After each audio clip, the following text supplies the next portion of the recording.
Allez, on passe maintenant à la suite du cours. Et donc, on en est au deuxième choix d'un modèle. Vous prenez des notes au fur et à mesure, mais n'hésitez pas à mettre la vidéo en pause pour avoir le temps d'écrire. Alors, première définition, on va parler de ce que c'est qu'une loi de probabilité.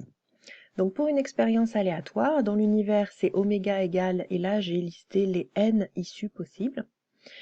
Donc, ça consiste à attribuer à chaque issue que j'ai noté xi un nombre pi, et là, très important, qui est compris entre 0 et 1, et qu'on appelle la probabilité de l'issue pi. Donc, on peut la noter pi, on peut la noter p de xi, on verra ça dans les exercices. De sorte que la somme des probabilités de toutes les issues soit égale à 1, c'est-à-dire que P1 plus P2, etc. jusqu'à Pn, ça fait 1. Donc on a deux propriétés importantes qui sont inscrites dans cette définition. Une probabilité, c'est un nombre qui est compris entre 0 et 1. Et la somme des probabilités de toutes les issues élémentaires qui composent l'univers, ça doit toujours faire 1.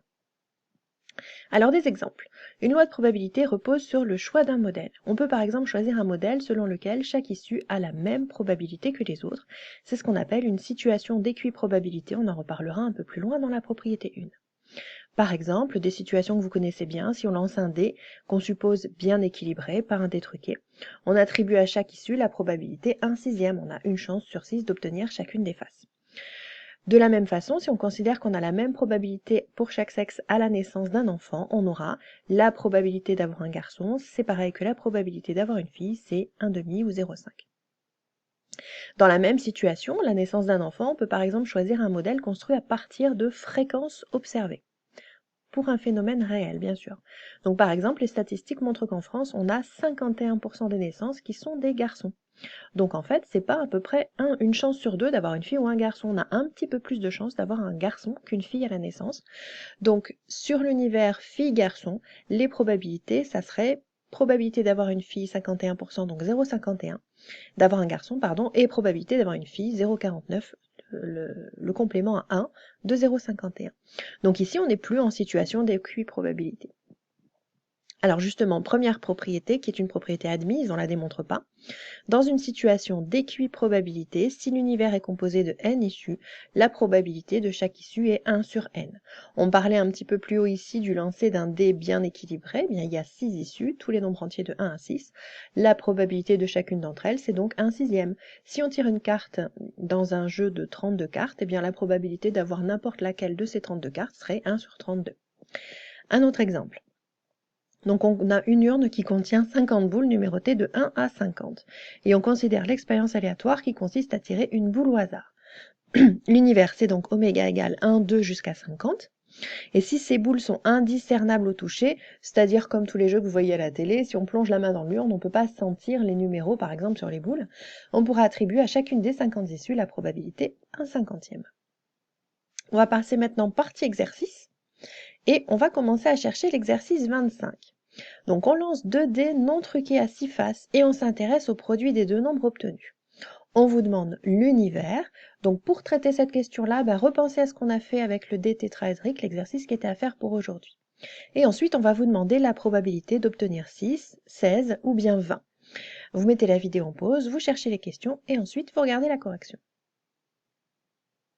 Alors, pour déterminer l'univers, il faut déterminer toutes les possibilités du produit des deux nombres entiers entre 1 et 6. Donc le premier dé, le deuxième dé, et ici je vous ai noté les différentes possibilités de produit.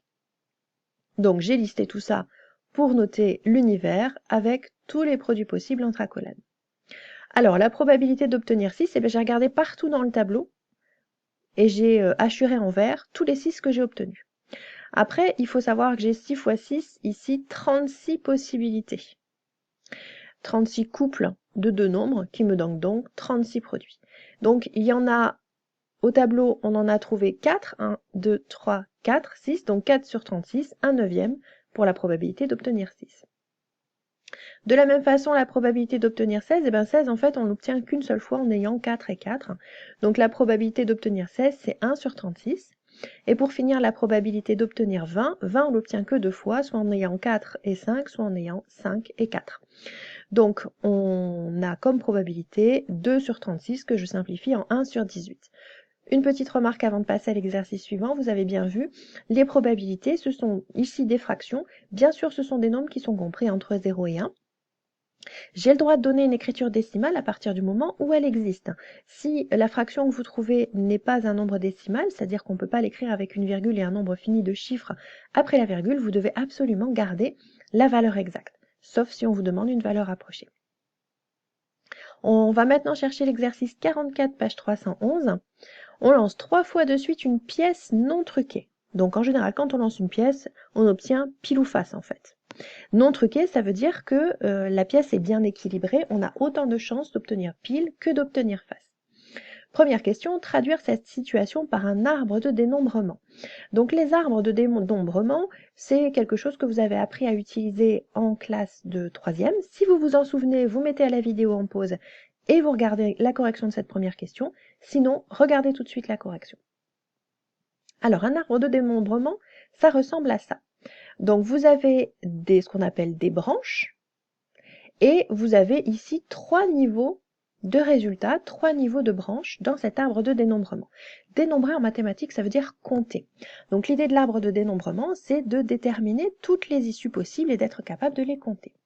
Puisqu'on lance 3 fois de suite une pièce non truquée, j'ai donc 3 niveaux dans mon arbre. Première situation, pour le premier lancier de pièce, eh bien soit j'obtiens pile, soit j'obtiens face. Deuxième situation, si j'ai obtenu pile la première fois, et bien la deuxième fois, je peux obtenir toujours soit pile, soit face, et même chose la troisième fois. Et on complète comme ça notre arbre. Alors l'intérêt, c'est qu'on voit toutes les situations possibles. En comptant le bout des dernières branches ici, 2, 4, 6, 8, je sais par exemple que mon univers contient 8 issues possibles qui seront des triplés du style F, P, F par exemple. Donc l'arbre est très important, il faut vraiment prendre le temps de le compléter. Vous allez maintenant passer à la recherche des questions 2 et 3. Combien cette expérience aléatoire a-t-elle d'issues? Je viens d'y répondre. Hein. Et puis, quelle est la probabilité d'obtenir 3 fois pile? Vous mettez en pause et ensuite vous regardez la correction. Alors, il y a 8 issues, je vous ai dit comment on les trouvait. On compte le nombre de branches à la fin de mon arbre. Ensuite, quelle est la probabilité d'obtenir 3 fois pile? Donc première chose, les 8 issues sont équiprobables puisque la pièce n'est pas truquée. Pour obtenir 3 fois pile, il faut suivre le chemin que j'ai colorié en bleu ici, pile, pile, pile. Et c'est la seule issue possible qui nous amène à obtenir 3 fois pile. Donc la probabilité de cet événement est 1/8. Une petite remarque avant de terminer. Si on vous demandait par exemple quelle est la probabilité d'obtenir 2 fois pile, là on aurait eu plusieurs branches plusieurs chemins à colorier, par exemple pile, pile, face, ou bien pile, face, pile, ou bien face, pile, pile. Donc on aurait eu 3 chemins, donc une probabilité de 3/8. Donc vous voyez combien cet arbre de dénombrement est très important en probabilité. Alors, je vous demande pour mercredi de chercher ces deux exercices-là, le 26, page 309, et le 48, page 311, que vous pouvez retrouver soit sur le NT, soit sur le document que je joins à Pronote. Bonne fin de journée et à mercredi.